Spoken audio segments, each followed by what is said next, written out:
Désormais considéré comme un véritable boxeur professionnel, Francis Ngannou s'apprête à affronter Anthony Joshua. Le combat est prévu le 8 mars prochain à Riyad, en Arabie Saoudite. Un combat de titans entre deux poids lourds aux parcours et profils singuliers. Je veux juste taper des gens, éviter de me faire taper des gens, prendre un peu d'oseille et aller à la maison, a affirmé le boxeur camerounais, ancien champion de MMA. Si à 37 ans, Ngannou prétend ne plus courir derrière les ceintures, il est important pour sa quête d'argent que ses confrontations soient de bonne facture. C'est la condition pour attirer tout à la fois les sponsors et les bookmakers. De l'autre côté, même si le boxeur britannique Anthony Joshua a découvert tardivement ce sport qui devint plus tard sa passion, son pedigree contient de nombreux titres mondiaux en catégorie poids lourd, International Boxing Federation (IBF), World Boxing Association (WBA) et World Boxing Organization (WBO), ainsi que des médailles olympiques. Mais qui pour accompagner Francis Ngannou vers les sommets si ce n'est la légende du monde de la boxe, Mike Tyson. Come through it, boom, push it,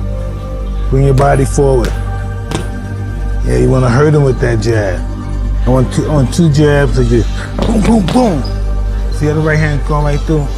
Boom, boom, boom. And you push everything you got, go straight to the bag, right? C'est un peu le nouveau duo fort dans le monde du noble art. La légende du ring s'est associée au Predator afin que ce dernier mette un maximum de chances de son côté pour battre Tyson Fury en fin d'année dernière. Une collaboration dont l'efficacité a été démontrée aux yeux du monde entier. La rapidité, la force ainsi que l'habileté défensive de Mike Tyson inquiétaient ses adversaires qui craignaient de recevoir ses punches. Des compétences qu'il transmet progressivement à Francis Ngannou. L'on s'en souvient encore qu'en mi-décembre dernier, sur une chaîne du groupe Canal+, Ngannou lui-même affirmait une position aussi médiane que franche. Il entendait bien remonter sur un ring de boxe tant il doit taper des gens pour assurer sa survie. Le boxeur camerounais s'est forgé une réputation de dangereux puncher qui lui a permis de se hisser en quelques années jusqu'au sommet de l'Ultimate Fighting Championship, l'UFC.